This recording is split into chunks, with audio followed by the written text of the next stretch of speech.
talk about a little bit about some mistakes that have been done by foreign investors that disqualified them or that dragged their process. How much Would time, you tell us some of these myths how much and time do you have? mistakes? Well, it's people think they check with an attorney in their country that's not an immigration attorney, family, friend, whatever, and they don't understand immigration. They don't have the information, so they get bad advice. They come over here fully planned on going through A to Z, but they come over on the wrong visa because their treaty is different to somebody else's treaty. Those are the big ones. Thinking that they can sneak through the system. No, this is belts and suspenders, folks. We're allowing people to come in and become permanent residents. They get there's some double checking to it. The biggest ones are thinking they can do it without the attorney. They can do it without us.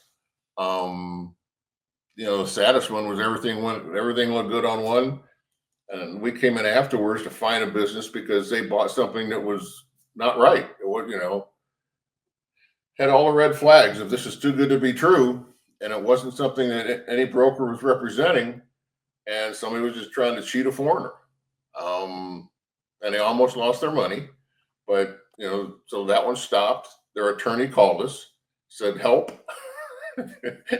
They're through the process, so we found them something that fit, and it all ended up working out down the road. Yeah, thank you for sharing this mistakes that have been done.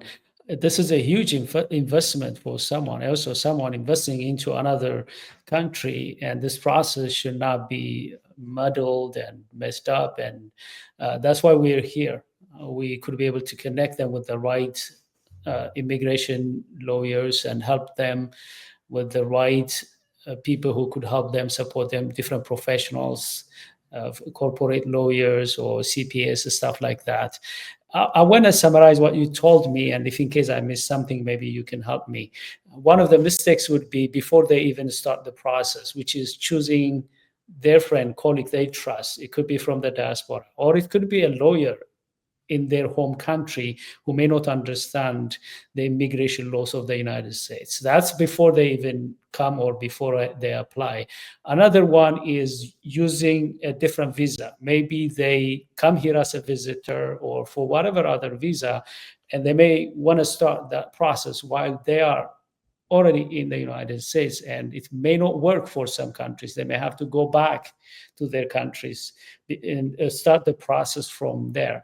And the third one could be working with them by themselves without using any broker or any lawyer, and they may buy something which is not qualified or use the wrong broker or the wrong lawyer, and then that may mess up their process, which means before they come, how they come, and what they do once here in the United States. Am I missing something, or do you want to elaborate in some of these?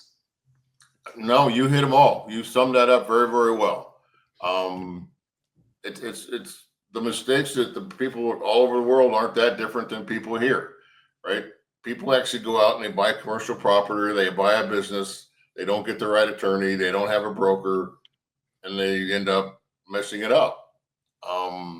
Spending that kind of money with futures on the line, that's not the time to save pennies. That's the time to hire really good, competent experts so that everything does go correctly.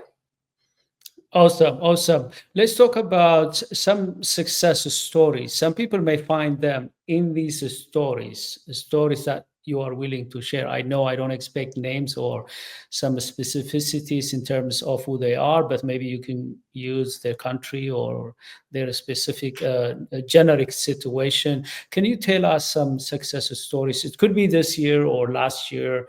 It could be some years back, especially if you have a story or stories that could be a good example. It could be both one success story which went very well, perfect, or maybe something that didn't go well, but you helped them here and there, and they could be able to recover, so that people could be able to see how it's done, and also how you've been very resourceful to help them amend the mistake that they've done.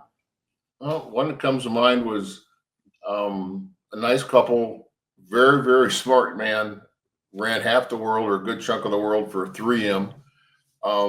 They had decided to come to America, and they were down the road looking at a business, and it was a convenience store, something that they could, participate in if they wanted to, not too easy to find help with and whatnot. But they didn't have enough people. There weren't enough jobs. So we ended up moving them from that after they came to us because they realized they'd gone down the road too far. And we ended up setting them up with a franchise of a landscaping service. Before you go, if I am correct, I think there is a certain number of employees that should be hired for a business. I know it could be different from country to country, but I think there is a number of employees that you need to create those jobs before you qualify. Am I correct? On the EB-5, the number is 10. Okay. But you don't want to get all the way down too far down the road on that, right? If you have 9, you can promise that there'll be one more. You can hire one more person. Different visas have different employee or different job levels. So I don't want to, somebody says, "Oh, they don't have 10." That's not a disqualifier. If you like the business, there's different ways you can make that work. Yeah, that's why it's very important to hire the right broker and the right immigration lawyer, because they could be able to show you some other ways to be creative within the bounds of the law, within the bounds of the regulations. You could be able to help them be creative and find ways to qualify. So thank you for clarifying that. Please continue. Sorry for interrupting. On some of these creativity, and that's the one gets important.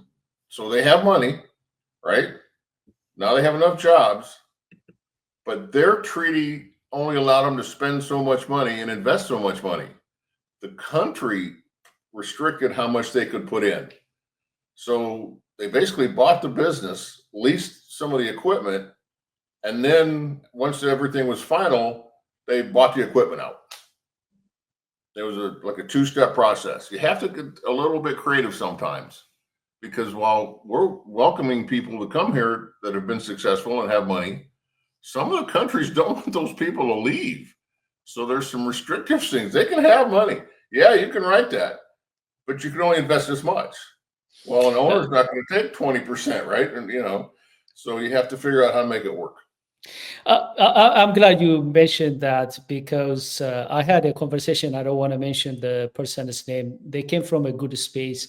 I reached out to them. Hey, this is a golden opportunity for foreign investors in your country. They could diversify their capital by investing into the United States. And this person pushed back, telling me that I'm not promoting this. I don't want capital to come out of my country.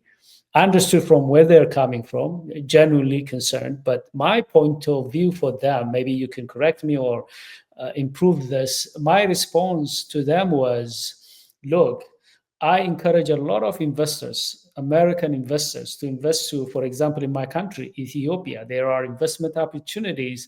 There are private equity funds and other funds who are interested to diversify their portfolio, to put their capital into different markets. They invest into Asia, South America. This is one of the growth strategies they use, which means putting capital, deploying capital to another market. And I told him that as much as I encourage American investors to invest to different places, I'm also happy to help people from other countries to diversify and invest to the United States. I don't see any drawback in this, and I don't think people who have less money could be able to deploy their capital and erode their country. I don't see that, because it requires minimum of $800 or $1 million, which means somebody has to have some enough capital at home, wherever they are, before they expand and invest to the United States. I try to show him that, but I understand why countries, they don't want to let their people to invest unrestrictedly. And I didn't know this. I thought these are people's opinion. Hey, I don't want to send my capital somewhere. But it's good that you mentioned, because prospective foreign investors, they need to also figure out the local law, how much they are allowed to deploy capital outside of their country. And I'm glad you mentioned that.